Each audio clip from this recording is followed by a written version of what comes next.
Republic of Liberia for the statement just made, and I request protocol to escort His Excellency. The Assembly will hear an address by His Excellency Felix Tshisekedi Tshilombo, President of the Democratic Republic of Congo. I request protocol to escort His Excellency.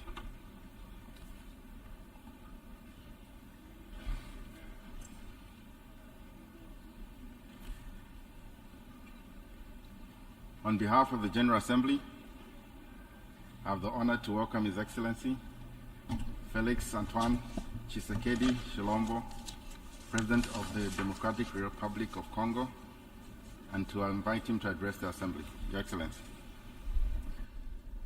Monsieur le Président de l'Assemblée générale des Nations President Unies, of the General Assembly of the United Nations, Excellences, Mesdames et Messieurs les chefs d'État heads et de of gouvernement, state and government, Monsieur le Secrétaire général des Nations Unies, Secretary General of the United Mesdames et Nations, Messieurs les chefs de délégation, heads of delegations. la tenue de cette 78e session de l'Assemblée générale des Nations Unies m'offre l'opportunité de partager avec les États membres de notre organisation la vision et les préoccupations majeures de mon pays, la République démocratique du Congo, face aux enjeux de l'heure dans le monde. Cependant, en avant-propos, je voudrais féliciter Son Excellence M. Denis Francis pour son élection à la présidence de notre auguste Assemblée et rassurer l'ensemble des membres de son bureau du soutien de mon pays dans l'accomplissement de la noble mission leur confiée par notre institution. Je m'en voudrais si je ne remerciais pas le président sortant, M. Sabah Korosi, pour son leadership clairvoyant et son dévouement qui ont contribué à faire avancer les débats et à trouver des solutions concertées. Mes remerciements s'adressent également à M. Antonio Guterres, secrétaire général des Nations Unies, pour son engagement actif et permanent en faveur de la paix et la sécurité internationale. Monsieur le Président, pendant que se tient ici à New York cette session, le peuple marocain n'a pas encore fini de pleurer ses victimes, ni guéri ses plaies, par suite des puissants tremblements de terre survenus dans la nuit de vendredi 8 au samedi 9 septembre en cours, causant la mort de plus de 3000 Marocains, en blessant au moins 5000 et détruisant plusieurs villes et localités du royaume. De même, les Libyens ne sont pas encore sortis des traumatismes des inondations qui ont ôté la vie à plus de 20 000 personnes et provoqué d'énormes dégâts matériels le dimanche 10 de ce même mois. Le peuple congolais salue la mobilisation de la communauté internationale pour secourir ces peuples frères du Royaume du Maroc et de la Libye. Il leur exprime toute sa compassion et sa solidarité et souhaite une prompte guérison à tous les blessés de ces deux calamités naturelles. Monsieur le Président, au-delà de déplorer ces calamités naturelles, l'actuelle session de l'Assemblée générale se tient à une période exceptionnelle de notre histoire où le monde est confronté à des situations graves qui menacent l'existence même de la nature humaine. À la guerre en Ukraine qui entraîne la crise alimentaire, marquée par une flambée des prix et une pénurie de denrées de première nécessité, s'ajoute l'aggravation des effets du réchauffement climatique, des conflits armés qui continuent à faire rage ci et là. Ces crises, qui se renforcent mutuellement, mettent au défi le système multilatéral et la coopération internationale. Or, maintenir la paix et la sécurité internationale, garantir la justice et les droits humains, favoriser le progrès social, instaurer les meilleures conditions de vie sont en effet des vœux unanimes et intemporels de tous les peuples du monde qui doivent par conséquent demeurer au centre de notre action collective suivant une approche réellement multilatérale et inclusive. Nous sommes interpellés à travailler ensemble en vue de répondre à ces défis qui sont de portée existentielle. C'est pour cette raison fondamentale que je salue la pertinence du thème central annuel de cette session intitulée « Rétablir la confiance et raviver la solidarité mondiale, accélérer l'action menée pour réaliser le programme 2030 et les objectifs de développement durable en faveur de la paix, de la prospérité, du progrès et de la durabilité pour tous ». Cette thématique place les valeurs de solidarité et de confiance au cœur des facteurs de la relance et l'accélération des solutions aux défis mondiaux étroitement imbriqués afin que faire progresser la paix, la sécurité et le développement durable. Ces deux valeurs prennent tout leur sens dans le contexte de crise que nous vivons aujourd'hui. À ce sujet, il est essentiel de rappeler qu'à mi-chemin vers l'atteinte des ODD en 2023, sous l'effet conjugué des catastrophes climatiques, des conflits récurrents, de la récession économique et des effets persistants de la pandémie de Covid-19, les inégalités et la pauvreté se sont aggravées. La faim et la malnutrition sont en augmentation. Les besoins humanitaires et les déplacements de population atteignent des niveaux records. Et les catastrophes climatiques et environnementales plongent le monde dans un risque systémique et existentiel des plus graves. Pour venir à bout de ces fléaux, qui sont des menaces réelles à la paix et à la sécurité internationale, ainsi qu'un obstacle majeur à la prospérité et au progrès des nations, il est évident que la mutualisation des énergies et une approche multilatérale dans la confiance réciproque et la solidarité sont des atouts majeurs et indispensables. Monsieur le Président, le maintien de la paix et de la sécurité internationale constitue le fondement et l'objectif primordial de la création de l'Organisation des Nations Unies. Ceci requiert plus de détermination et d'engagement de tous face à toute menace contre la paix et la sécurité dans le monde. Les peuples africains ne comprennent pas souvent l'attitude équivoque, la politique de deux poids, deux mesures, les ambiguïtés et atermoiements de notre organisation, plus particulièrement de son Conseil de sécurité, dans certaines crises politiques et sécuritaires qui sévissent en Afrique, parfois depuis plusieurs décennies. C'est le cas notamment de la crise oubliée du Sahara occidental qui déchire deux pays frères, l'Algérie et le Royaume du Maroc, et dure depuis plusieurs décennies. C'est aussi le cas de celui du Mozambique, victime d'attaques terroristes meurtrières depuis environ une décennie dans la province de Cabo Delgado. C'est la situation en Afrique de l'Ouest, dans la région sahélo-saharienne, où les troupes des Nations Unies se retirent, laissant derrière elles le souvenir de l'inachevé, alors qu'elles incarnaient tous les espoirs de libération des peuples des pays concernés des griffes du djihadisme. La République du Soudan n'en fait pas exception. Elle s'enlise dans une guerre civile meurtrière, opposant depuis l'année dernière les militaires fidèles au président Abdel Fattah al-Burhan aux forces paramilitaires de soutien rapide qui sont sous le commandement du général Mohamed Hamdai Dagalo. Cette guerre a déjà causé beaucoup de morts et d'importants dégâts matériels.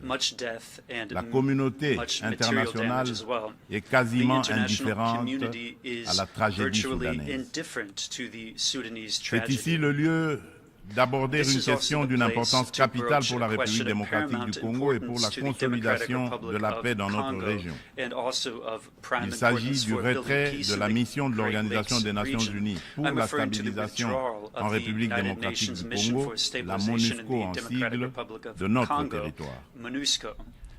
Après plus de 2 décennies de présence, il est temps pour notre pays de prendre pleinement son destin en main et de devenir le principal acteur de sa propre stabilité. Nous sommes reconnaissants envers la communauté internationale et les Nations Unies pour leur soutien et leur partenariat, mais nous sommes également conscients que le retrait progressif de la MONUSCO est une étape nécessaire pour consolider le progrès que nous avons déjà réalisé. Cependant, il est à déplorer que les missions de maintien de la paix déployées sous une forme ou sous une autre depuis 25 ans en République démocratique du Congo n'aient pas réussi à faire face aux rébellions et conflits armés qui déchirent ce pays et la région des Grands Lacs, ni à protéger les populations civiles. Aussi, le projet de retrait échelonné, responsable et durable de la MONUSCO, annoncé depuis 2018 et dont le plan de transition a été adopté en 2021, devient-il anachronique au regard de l'évolution des contingences politiques, sécuritaires et sociales actuelles. Il est donc illusoire et contre-productif de continuer à s'accrocher au maintien de la MONUSCO pour restaurer la paix en République démocratique du Congo et stabiliser celle-ci. Par ailleurs, l'accélération du retrait de la MONUSCO devient une nécessité impérieuse pour apaiser les tensions entre cette dernière et nos concitoyens. Il est temps pour mon pays d'explorer de nouveaux mécanismes de collaboration stratégique avec les Nations Unies, davantage en phase avec nos réalités actuelles. C'est pourquoi, en ma qualité de garant constitutionnel de l'intégrité territoriale, de la souveraineté et de l'indépendance de mon pays, de la bonne tenue de notre nation ainsi que du bien-être de mes concitoyens, j'ai instruit le gouvernement de la République d'entamer des discussions avec les autorités onusiennes pour un retrait accéléré de la MONUSCO de la République démocratique du Congo, en ramenant le début de ce retrait progressif de décembre 2024 à décembre 2023. Tel est le sens de la démarche actuelle de notre gouvernement, qui a adressé un courrier au président du Conseil de sécurité des Nations Unies en date du 1er septembre 2023, sollicitant l'accélération du retrait de la MONUSCO. En sus du retrait accéléré de la MONUSCO, la République démocratique du Congo réitère sa demande au Conseil de sécurité de l'ONU de sanctionner toute personne physique et morale reconnue comme auteur, co-auteur et complice matériel et intellectuel des crimes de guerre et contre l'humanité, ainsi que des violations graves des droits de l'homme, du droit international et de la Charte des Nations Unies sur le territoire congolais. Il est injuste et inadmissible que des personnes citées comme responsables des crimes graves susmentionnés dans les différents rapports des experts de l'ONU elle-même sur la situation sécuritaire en République démocratique du Congo restent impunis dans le silence total de notre organisation et de ses membres, qui placent pourtant la lutte contre l'impunité parmi leurs priorités en matière de gouvernance interne et externe. À ce sujet, Le gouvernement de la République démocratique du Congo salue chaleureusement les sanctions que vient d'infliger le gouvernement des États-Unis d'Amérique au Rwanda pour son soutien au groupe terroriste du M23 et à un de ses hauts responsables impliqués dans les aventures criminelles au Congo. Pour rappel, ce groupe terroriste supplétif du Rwanda ne respecte aucun des engagements conclus par les chefs d'État de la région dans les cadres des processus de Luanda et de Nairobi. En effet, non seulement ils n'ont pas quitté les positions conquises, mais ils continuent à massacrer nos populations civiles et refusent le pré-cantonnement et le cantonnement, exigeant un dialogue qui ne leur sera jamais accordé. La République démocratique du Congo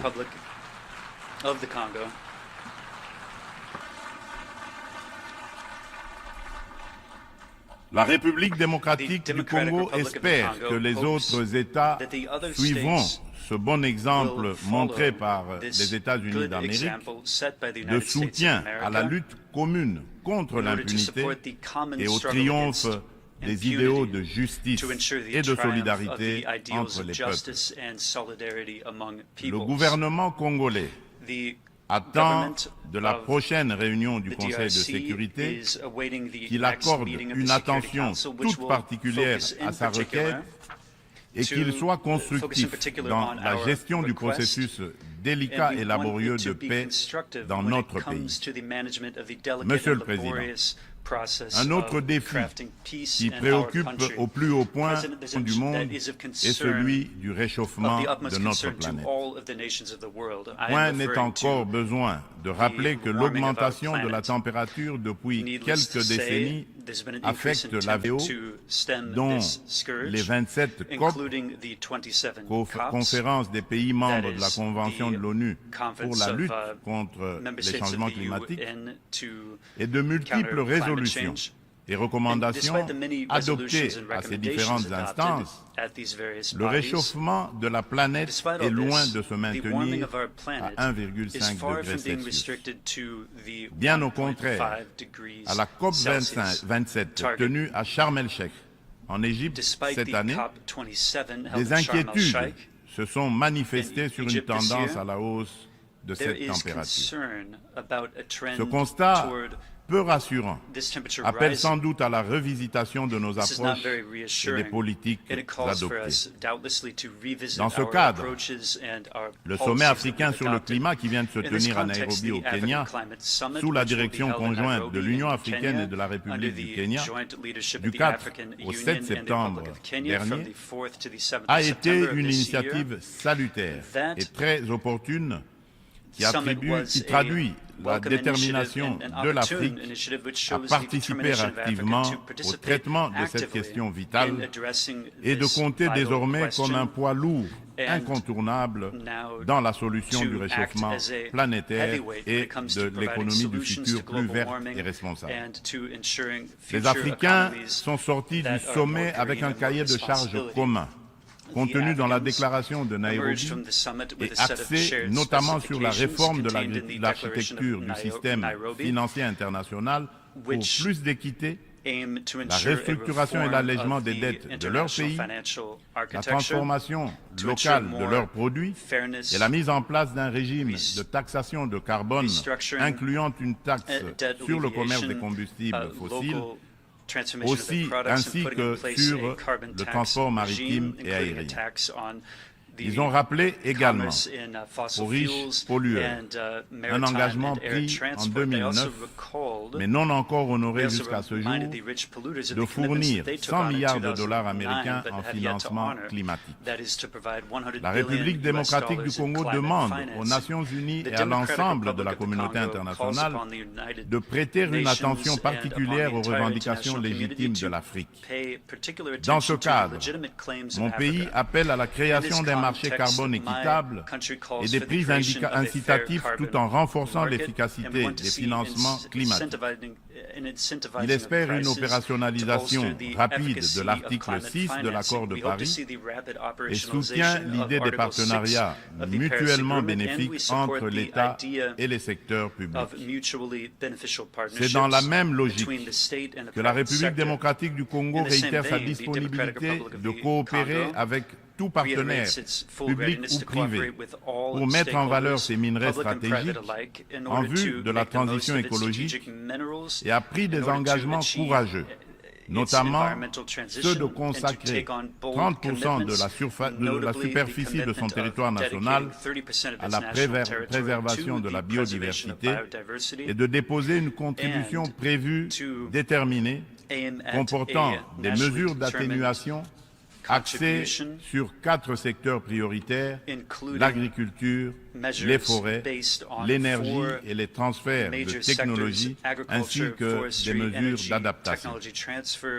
Monsieur le Président, le multilatéralisme et le respect d'un système mondial fondé sur des règles ont soutenu la paix, la sécurité, la santé et la prospérité dans de vastes parties du monde depuis 78 ans.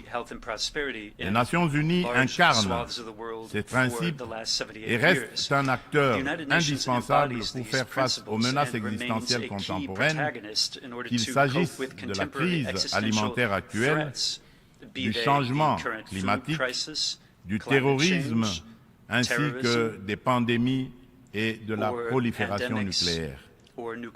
Aucune de ces menaces mondiales critiques ne peut être résolue par des nations agissant seules, aussi puissantes soient-elles. Tout cela exige une coopération multilatérale. Pour conserver la confiance de la communauté internationale, l'Organisation des Nations Unies doit montrer qu'elle est capable de s'adapter au temps présent et de relever avec efficacité et responsabilité les défis d'aujourd'hui. Aussi, pour donner un nouveau départ au multilatéralisme, la réforme de la Charte des Nations Unies sur les points clés, Conseil de sécurité, veto, chapitre 7, recours à la force, est-elle indispensable, mais ne serait pas suffisante. Les chantiers ne manquent pas. La coordination et la coopération entre les différentes institutions et agences des Nations Unies sont imparfaites. Des problèmes globaux sont abordés plusieurs fois dans différentes enceintes, sous des angles différents, de façon contradictoire. D'autres ne le sont jamais, nulle part. Chaque bureaucratie internationale entend persévérer dans son être. À ce sujet, la demande pressante et incessante de mon pays et de l'Afrique tout entière est d'élargir le Conseil de sécurité des Nations Unies en tant qu'organe pilote et décisionnel de l'ONU, afin de pouvoir intégrer en son sein 2 représentants du continent africain en qualité de membres permanents aux fins de consacrer un équilibre géographique juste et représentatif.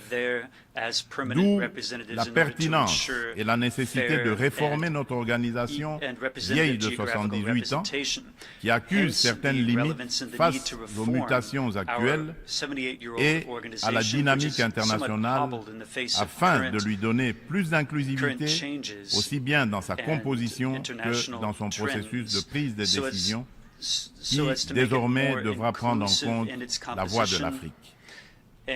Monsieur le Président, avant de clore mon propos, permettez-moi du haut de cette tribune de revenir sur la question des violences faites aux femmes dans le contexte de guerre et des conflits armés.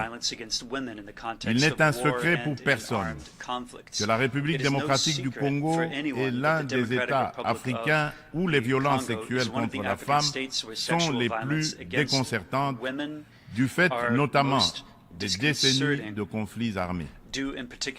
Afin de soulager les souffrances des femmes victimes des violences liées au conflit et de réparer un tant soit peu le préjudice leur causé, mon pays a mis en place des mécanismes institutionnels spécifiques. Il s'agit notamment du Fonds national de réparation des victimes des violences sexuelles liées au conflit et des victimes des crimes contre la paix et la sécurité de l'humanité, le FONAREV, créé en décembre 2022. Dans le prolongement de ces initiatives de protection et de promotion de la femme, la République démocratique du Congo s'emploie inlassablement à changer le regard des hommes sur les femmes, notamment en bannissant les structures sociétales qui créent des barrières à l'épanouissement de la femme, ainsi que les dynamiques de pouvoir qui sous-tendent les relations hommes-femmes. En effet, les compétences et les ressources données aux femmes ne suffisent pas à elles seules pour changer leurs conditions. Il est indispensable, en plus, de changer les dynamiques sociales au sein des couples, des familles et des communautés. C'est tout le sens du projet de promotion de la masculinité positive que j'avais initié depuis le début de mon mandat à la tête de l'Union africaine. From the beginning of my mandate at the helm of the African Union.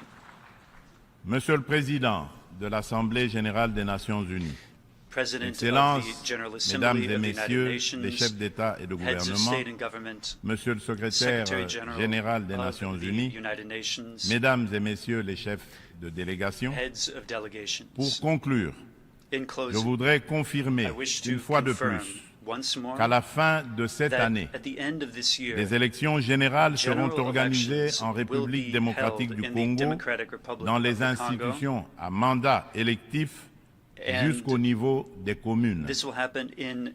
En vue de garantir leur succès, toutes les parties impliquées se mobilisent activement. La Commission électorale nationale indépendante, la CENI, a déjà convoqué le corps électoral et publié les listes des candidats pour les législatives nationales et provinciales ainsi que les municipales. Des dispositions sont prises pour assurer la transparence, l'inclusivité, l'égalité des chances et la crédibilité des prochains scrutins.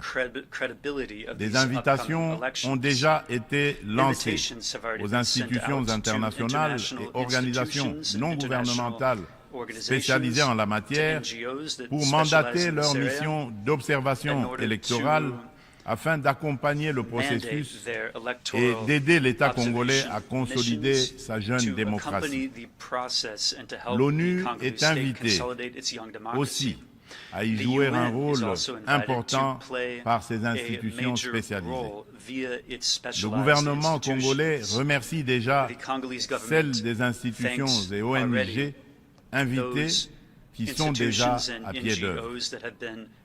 La République démocratique du Congo reste convaincue que l'ONU reste le cadre le plus approprié pour discuter de l'avenir de notre planète et des relations aussi bien entre les peuples qu'entre les États.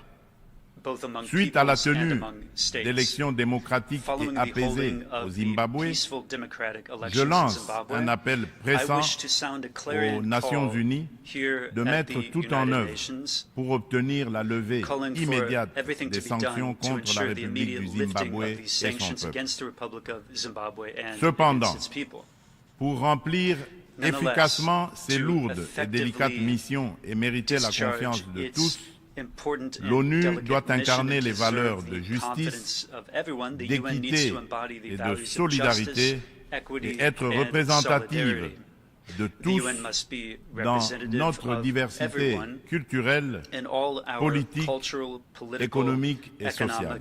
C'est là tout le sens de sa réforme sur laquelle les Africains ne cessent de revenir et du combat que nous devons tous mener. Je vous remercie.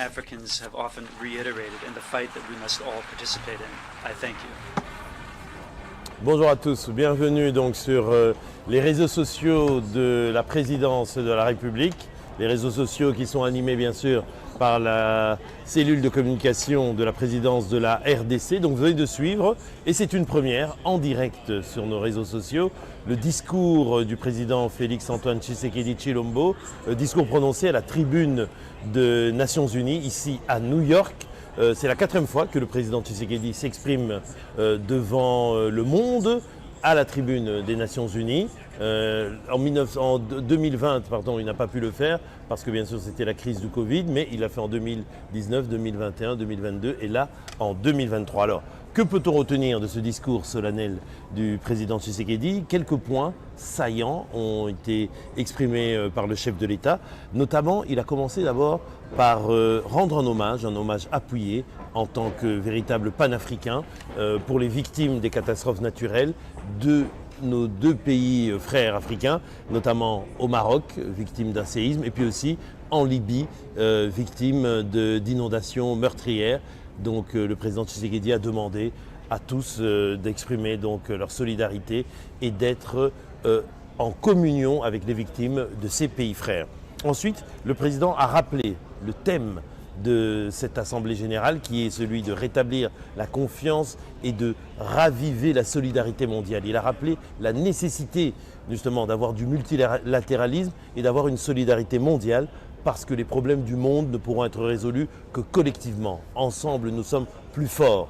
Et il a rappelé, il a martelé cela, mais il a dit que pour pouvoir le faire, il faut que l'humanité, que la communauté internationale puisse travailler de concert, malgré les conflits, malgré les tensions qui puissent exister, qu'on puisse avoir une culture de dialogue et un travail en commun, notamment à partir, bien sûr, des ensembles sous-régionaux, des ensembles continentaux. Le président aussi rappelait qu'il fallait justement ne pas avoir de politique de 2 poids 2 mesures. Il a fustigé en quelque sorte le côté équivoque parfois de cette communauté internationale qui s'émeut pour un conflit, et alors que d'autres conflits sont oubliés, sont laissés dans, si on peut dire, les couloirs de l'histoire. Et il a rappelé pour cela quelques conflits, celui qui se passe par exemple au Soudan, celui qui se passe au Mozambique. Et il a rappelé que par exemple, aujourd'hui, le monde entier s'émeut du conflit qui se passe au niveau de l'Ukraine, mais il y a aussi un autre conflit qui dure depuis près de 3 décennies. Il s'agit du conflit qui se passe à l'est de la RDC, où des groupes armés, des milices qui sont financées par des pays voisins, notamment le Rwanda, tels que la milice de terroristes du M23, qui sèment qui sèment la terreur justement, qui mettent en danger la paix et qui déstabilisent notre pays. Et il a dit qu'il faudrait que la communauté internationale se mobilise justement pour mettre fin à ce genre de fléau. Et le président a rappelé notamment que de ce point de vue-là, le gouvernement, les autorités de la RDC demandent instamment de mettre en œuvre et d'accélérer le retrait de la MONUSCO, cette mission des Nations Unies qui est venue ici en RDC depuis plus de 2 décennies pour essayer de rétablir la paix et la stabilité et qui malheureusement a connu, si on peut dire, un semi-échec puisqu'elle n'a pas pu rétablir la paix en RDC. Mais aujourd'hui, le peuple congolais, le gouvernement congolais a mis les moyens et veut que le pays assume lui-même sa souveraineté et puisse garantir, c'est-à-dire que notre armée, notre police, nos forces de sécurité puissent garantir elles-mêmes la stabilité et la sécurité de nos concitoyens. Donc de ce point de vue, le gouvernement congolais, hors de toute tension, hors de toute polémique, hors de tout conflit, va accompagner l'accélération justement de ce retrait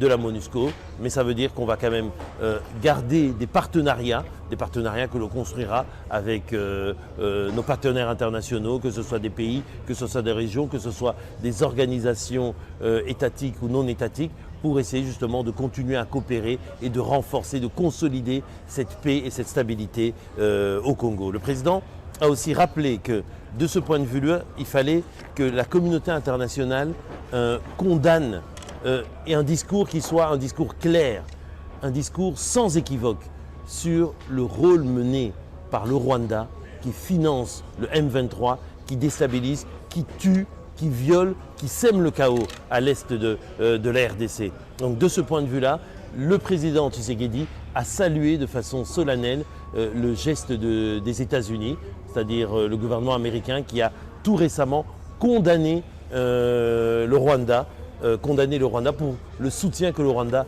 apporte aux terroristes du M23 qui ne respectent aucune des résolutions prises par les pays de l'Afrique de l'Est, notamment dans le cadre du processus de paix de Nairobi ou du processus de paix de Luanda.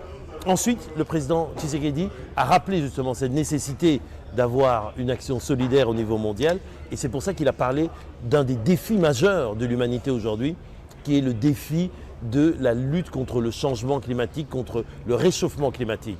De ce point de vue, le président Tshisekedi a rappelé que la RDC, pays qui détient un des plus grands bassins forestiers mondiaux, celui de la forêt justement tropicale, de la forêt qui couvre plus de 2/3 de la superficie du Congo, qu'on est conscient de nos responsabilités face au défi mondial aujourd'hui du réchauffement climatique.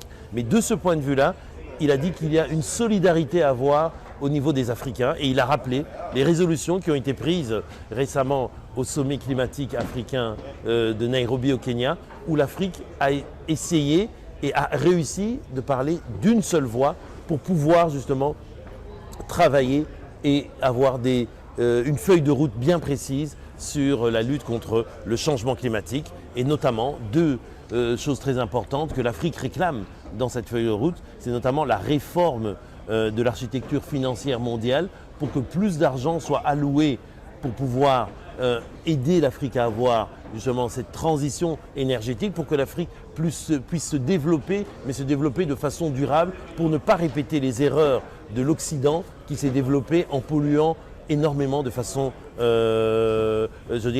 sans retenue.